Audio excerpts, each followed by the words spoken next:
Oh, welcome in to the latest episode of that SEC podcast. I'm your host, Michael Bratton. I go by SEC Mike on Twitter. And man, is it slow out there for college football news. But don't worry, we've got you covered because I just got off the line with my buddy Dave Bartoo. I teased this earlier in the week. Dave Bartoo, the only voice out there saying that the SEC needs to stay at 8 games. Everybody else is on that 9-game train, myself included. But Dave Bartoo, man, he's winning me over with this argument. We went on a deep dive here, nearly 30 minutes with the CFB Matrix here. Dave Bartoo bringing the heat on all the reasons and, really listen to what he's got to say because I think he's making some interesting points.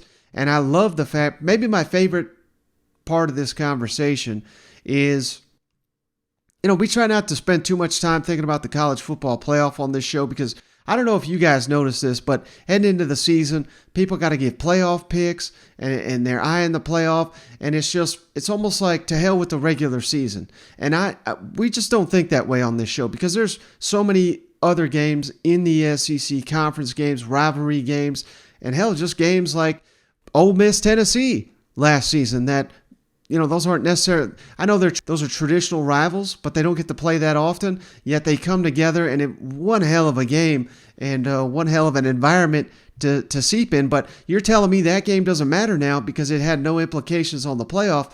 I call BS on that one. So there's just so many reasons why I don't want to focus on the playoff year round like so many damn people do these days. But Bartoo brings up a very, very interesting way here to potentially give teams an added avenue to the college football playoff. And I think if you hear him out on this one, you may feel the same as I and think this is, one hell of an alternative to the system we currently have. So let's kick it over to our conversation. Once again, Dave Bartoo, CFB Matrix, went on a deep dive on why the SEC needs to be staying at an 8-game conference schedule.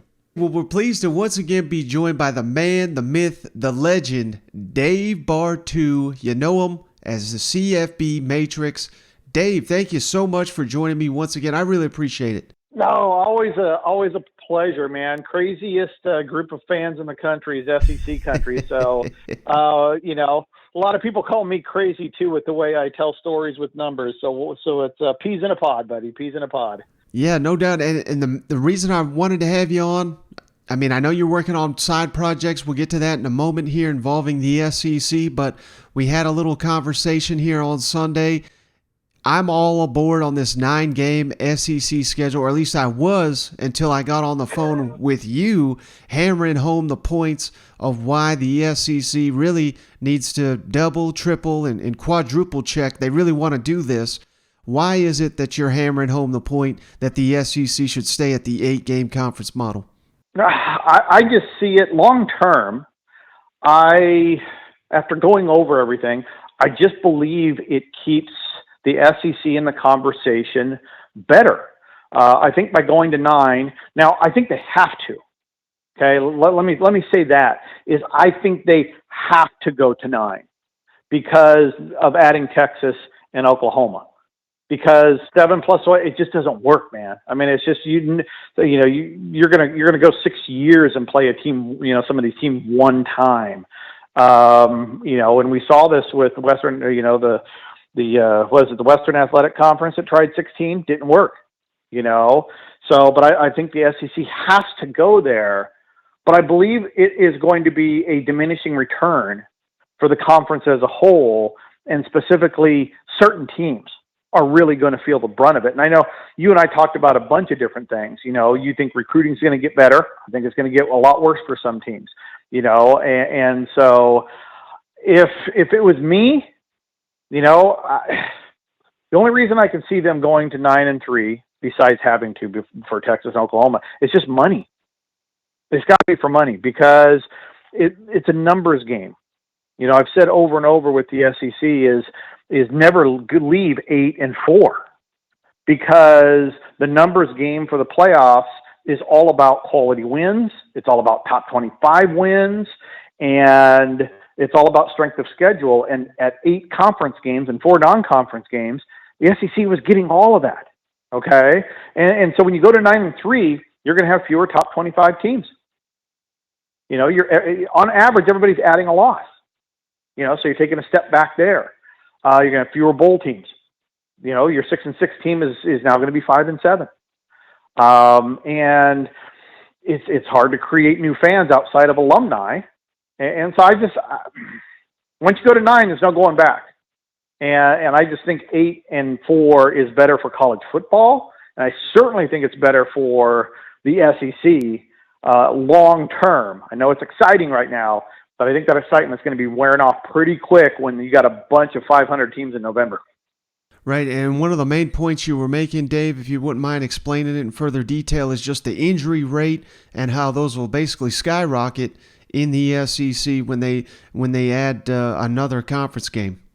Right, that was one of the things we talked about, right? So the SEC in the last 10 years has the highest rate of starts lost to injury per snap in college football. Highest rate in the last 10 years, okay? Every year, no breaks. And it's obviously no surprise. That was my hypothesis starting that review, is speed equals mass times acceleration. SEC is the biggest. SEC is the fastest. You're going to have more injuries. Boom. That is they lead lead college football in starts lost to injury per team on average over the last 10 years. That's with 8 conference games. You're adding a 9th conference game. That is 12% increase in conference games. So spitball, I believe at a minimum, starts lost to injury, you're going to go up 12%. You're already leading college. Now you're going to lead it by 12% more. And I think it's going to be higher because 2 things. One, with more injuries, you're having less experienced guys on the field, which creates more injuries.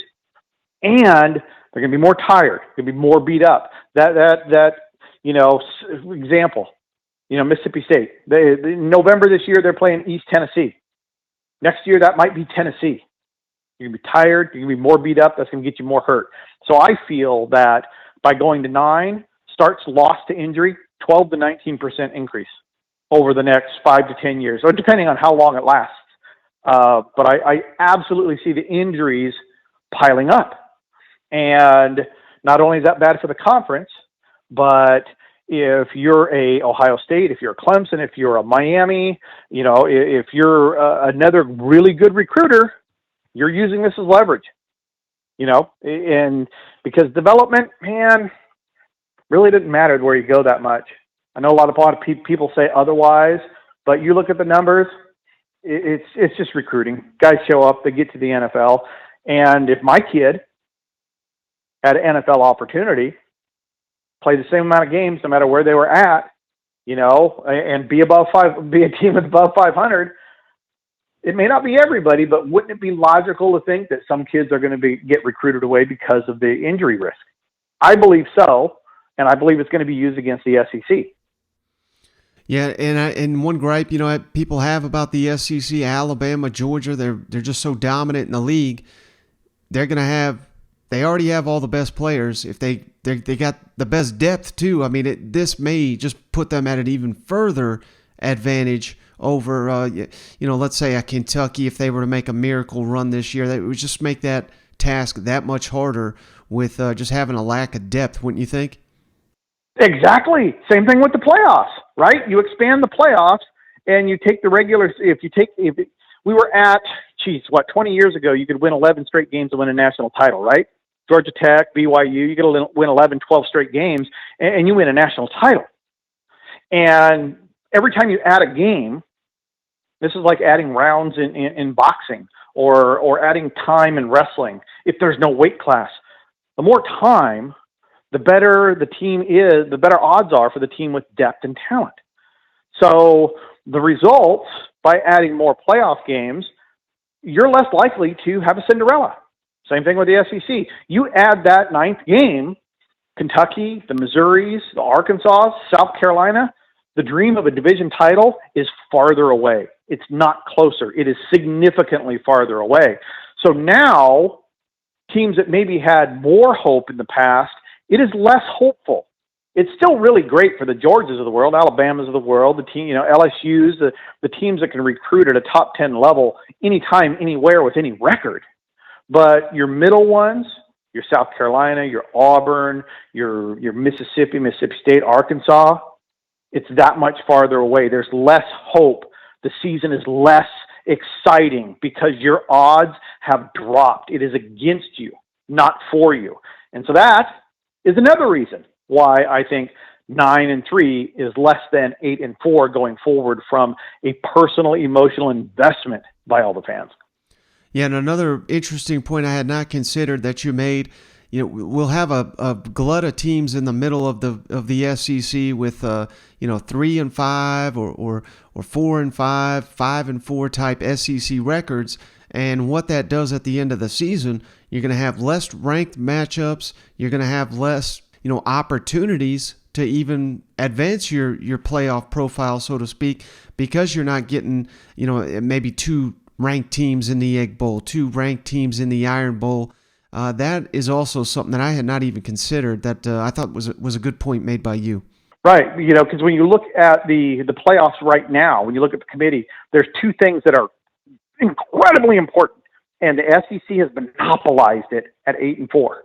Okay, at 9-3, they're not playing the numbers game, and what that is top 25 wins and wins over quality opponents. And a quality opponent is a team that is 500 and better. So when you go to 9-3, you are likely going to have fewer top 25 opponents at the end of the season. Okay, and for everybody listening, for a playoff committee, it's top 25 at the end of the year. It's not playing a top 25 during the season. It only counts if they're top 25 at the end of the year. And same thing with a quality win. Teams got to be above 500. So last year, a 6-6 Mississippi State team, that's a quality win for Alabama. When Mississippi State drops to 5-7, it's no longer a quality win. It hurts everybody's resumes as well. So I don't think the SEC is playing a numbers game. And to, I guess, further make a point, if I was Pac-12, and I've been saying this for god-awful amount of years, since playoffs started, Pac-12 needs to go to 8 games, Big 12 needs to go to 8 games, ACC is already there, I would tell the ACC, do not move. And I wish the SEC would stay at 8-4. I wish everybody was 8-4, because to me, college football, like SEC football, it's not about beating each other up. I mean, I know it's fun, right? Some rivalries are fun, but the SEC doesn't have many rivalries, right? I mean, who's Kentucky's real rival? They don't have one. Louisville, that's not even the SEC, right? Missouri doesn't have a rival. Arkansas really doesn't have a rival. The SEC is not a big rivalry conference because it's been changing so much for so long. We've lost the love-hate relationships of a really long-term rivalry. So I feel that the SEC, what draws people to the SEC is all the top 25 games they can produce. 9-3 is going to produce less. The other thing that draws them is the opportunity to beat them. Everybody in the SEC loves SEC teams, right? Everybody outside the SEC hates SEC teams. It's a lot more fun to beat up on everybody outside the SEC than cannibalize yourself on the inside of the SEC. And so to me, college football is more about the non-conference stuff. And I wish we could have the playoffs where you played into the playoffs via your non-conference schedule, right? You win the conference championship, you're in. But your other path is scheduling tough. God, how great would it be that everybody in the SEC, or most everybody in the SEC, had awesome non-conference schedules? I mean, they still get to play a cool schedule, right? I mean, there's still 8 quality teams to go around for everybody else. But imagine the scheduling if everybody played everybody, and there was just, I don't know. Maybe I'm being greedy because personally, I'd rather see Miami, Alabama than Alabama, Georgia. Or I'd rather have both. With this current path, you don't get both. You're just getting Alabama, Georgia. And that opportunity isn't there. So to me, the SEC, their strength is beating the crap out of everybody else. Now they're taking away a non-conference game. What is that? That's 16 fewer non-conference games to piss off the rest of the country. I think that hurts them as well. Yeah, in that last point you made, it was just fascinating. When we had our call the other day, just looking at different avenues to reach the playoff, and to your point, maybe you schedule all these non-conference Power 5 opponents, and if you have a 3-0 record in that non-conference slate, maybe that's how you punch your ticket to the playoff. If you're a South Carolina and you pull the upset over Clemson, and maybe you schedule a BYU and a North Carolina or something like that, because we got to be honest, it's not highly likely that South Carolina is going to win the SEC conference title, but hell, if they go 9-3 in the league or what have you, and they go undefeated in that non-conference slate, maybe we reward those teams with a playoff berth. And I think that, like you kind of said, that may be a pipe dream, but it kind of, I got my juices going. Just more avenues to reach the college football playoff, I think, is a good thing for the sport. I do too, right? Because how many teams have we seen get really hot in conference play? And you go, oh man, that team is just on fire at the end of the year. Too bad they're 10-2 and didn't get in. They won they just won their conference title 52-10. But oh man, they lost that early season game. I love having more paths because then it opens up opportunity to level the playing field a little bit. It gives the little guy, because South Carolina in this new SEC, I don't mind saying they ain't ever going to win the SEC ever. Not in my lifetime. If it happens, I will text you and send you a bottle of whatever you want, man, and we're going to drink together. Because I mean, South Carolina right now is what, the 10th, 11th, 12th, 13th best recruiter in the SEC, and we're talking about adding. If you go to an 8th playoff game, so it's 17 games to win a national title, that's never ever happening. And now you have to go through 9. You have to go through 10 SEC teams to win an SEC title. Dude, Kentucky out, Missouri out. It's just impossible. The numbers aren't there. I mean, maybe it's 1 in 100 years, but the numbers aren't there. But if we create another path, now September becomes really cool, right? Like you just said, you beat Clemson, you beat Nebraska, or you beat Notre Dame, you beat BYU, you beat a couple of top 25 teams. And even if you get hurt or you can't win the conference, you're trying to punch your ticket. I just think it would just be a much better way to go. Everybody seems to be pushing more and more conference games. I see it the exact opposite. I want less conference games. I want 8, and I want more non-conference games. But the only way to make the non-conference games of value is there has to be a reward for it. There isn't one right now. Right now, it's win all your football games. Nobody cares if you beat 4 FCS teams as your non-conference. If you're undefeated Power 5, and if you played 4 FCS, that's actually not true. I'm just kind of pushing exaggeration out there because that's what I do. But realistically, the system right now is promoting 13-0. That's it, right? At all costs. And so the coolest part of college football outside of the rivalries is non-conference games. I mean, look, I'm over a half century old. I grew up in the middle of nowhere with 2 black and white channels and a 13-inch TV, but I certainly as hell knew what USC Notre Dame was growing up, right? And I knew what Notre Dame Miami was, and the non-conference games were that was big in my mind, and maybe I'm looking at it the wrong way, but to me, outside of the rivalry, it's conference versus conference, not interconference stuff that's really exciting, especially in September. So give us 2 paths, and it makes college football better. Now, I know you're working on a little side project there, Dave, with you're trying to put all these pieces together of if they do go to the 9-game model and the 3 permanents, and it just sounds like a massive headache. Can you kind of tease what you're doing there and kind of what you're finding as you're trying to put all these moving puzzle pieces together? Right. So I came up with the idea of why don't we simulate. Because my understanding, I guess, rewind a little bit, my understanding is the SEC asked each athletic director to rank in order 1 through 5, who would you like to play as your 3 permanent, right? So, I mean, if you're, whatever, it's just number 1, Auburn says, okay, I want to play Alabama number 1, Georgia number 2, et cetera, Mm-hmm. And so I thought, well, why don't we try to simulate that, right?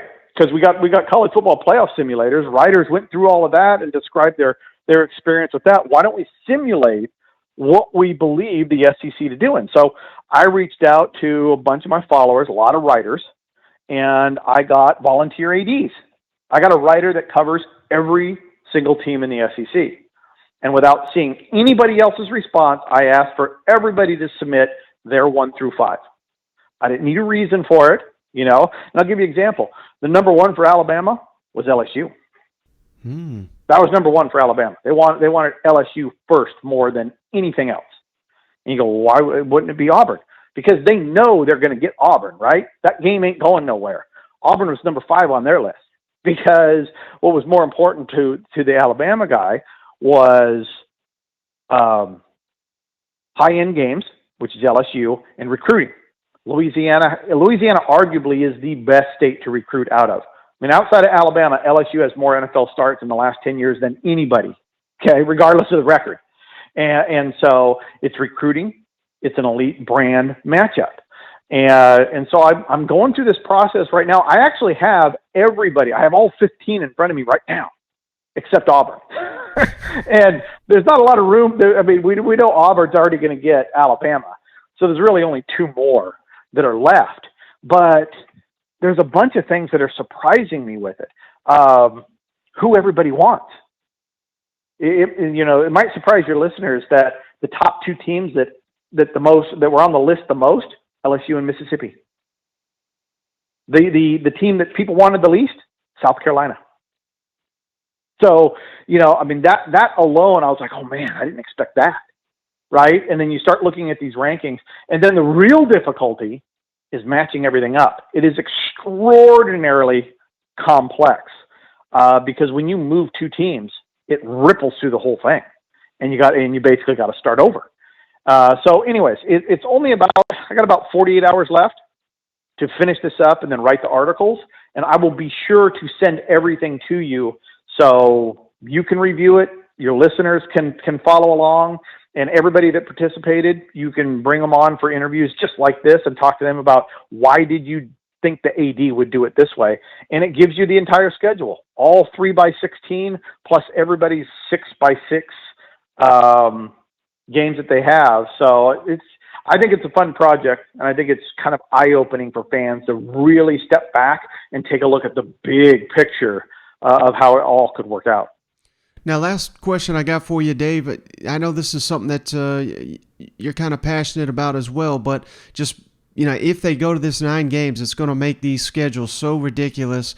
It's going to make these jobs tougher and tougher in the SEC. And, there are exceptions to the rules. I mean, some guys get fired and a couple years down the line, they are given another opportunity. But a lot of these coaches, Dave, once they get fired from an SEC type school, I mean, your only avenue is to go down a level because you basically your reputation is in the toilet.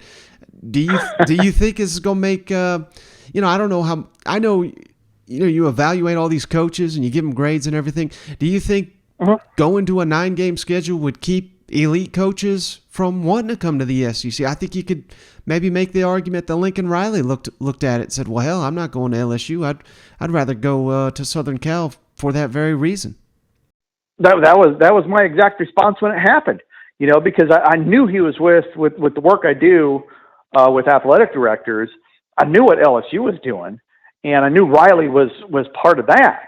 And as soon as I heard USC pop into the picture, I'm like, why would you not go to USC? That is a much, much, much, much, much better path, because at Oklahoma, you not only have to rebuild the roster to SEC size. Oklahoma and Texas, their size is not ready for it right now. If they flipped over, they would just get destroyed in the SEC. You want to talk about injury rate. It would be huge. So you have a massive rebuild at Oklahoma moving into the SEC, and then you have an expectation at Oklahoma to be 10, 11 win, 12-win team each and every year. Well, in the Big 12, you only face one top 25 recruiter every year. That's Texas. Dude, in the SEC, that's called freaking Saturday. Every freaking Saturday. And so, I mean, if it was between LSU and USC, I mean, if that was really the case, that's a no-brainer. I mean, it's not even close. Plus you're getting USC at the bottom. You know, Helton ran that thing, he cratered that place. It sucks. So there's nowhere to go but up there. So that one makes a lot of sense. And you want to talk about some tough jobs. If they go to 9, dude, Vanderbilt's the shittiest job in college football, isn't it? Yeah, no doubt. Seriously, you have no shot there. None. You know what? I know the other job? Alabama. Now, I know it's only one game, but Nick Saban would have a hard time replacing Nick Saban. Now, I'm not saying Alabama's going to take a huge step back, but look, these things are additive. They pile up. Injuries pile up. They hurt teams. It's harder to keep up. You know, it even may be harder, like you said, not only to find head coaches, it might be harder to find assistant coaches that want to stick around a long time because of the pressure to win at the previous levels. You're asking everybody that had 8-4 dreams, 9-3 dreams, 10-2 expectations to take it down a notch. Literally, on average, go to 9-3, the average team is going to be worse off by one full game. Now in the SEC, that's a big deal, right? I mean, it's a big deal anywhere in college football, but in the SEC where the passion is maybe a little bit over the top, it's going to be hard to readjust these expectations. So I know people are excited about these schedules. Hell, I am. You know, when you look at this stuff, you know, I'm looking at, heck, you pick any team right now, and it's like you go through this 9-game schedule, and it's like, man, this is cool. It's awesome. But then I gotta remind myself is that 8-3 top 25 Mississippi team probably will be 7-4, not top 25. These matchups aren't going to be as cool down the road. And when fans figure out it's harder to win, and when fans figure out, man, we got no shot of winning our division, we got no shot of winning our conference. You know, it's worse now than it was before. I think you're going to see a regression. I think right now, peak SEC is today. And I think as we go forward with the 9-3 schedule, I think you're slowly going to see a regression in the excitement as a whole. Look, there's always going to be really good SEC teams. You got 16 teams, and half of them are top 10 recruiters, okay? You're always going to have a few really, really good teams. But 16 teams as a whole, I think there's going to be a regression in the excitement because it is that much more difficult, and expectations will not be met each year like people expect them to. Just outstanding stuff once again from old Dave Bartoo. Give him a follow at CFB Matrix. Cannot thank you enough, Bartoo, for joining the show once again. You're the man. Ted, thanks for giving me a stump to talk outside the box. You know, like I said, this may not be the reality, it may be totally wrong, but telling stories with numbers is what I do, and I think this is a very realistic probability. So I appreciate the microphone, brother. Absolutely. Just terrific stuff there from Dave Bartoo once again.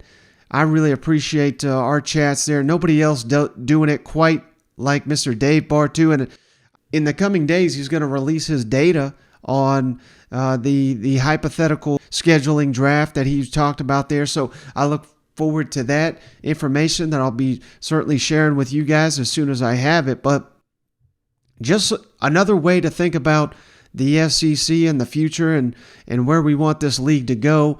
And the middle of the summer, that's the perfect time to have these types of conversations. But hey, don't forget, we've got one more show coming at you this week. Got another terrific guest lined up. Going to be able to hit on a number of SEC teams with this guest to finish the week strong. But that is going to do it for this episode of the show. We'll catch you on the next one.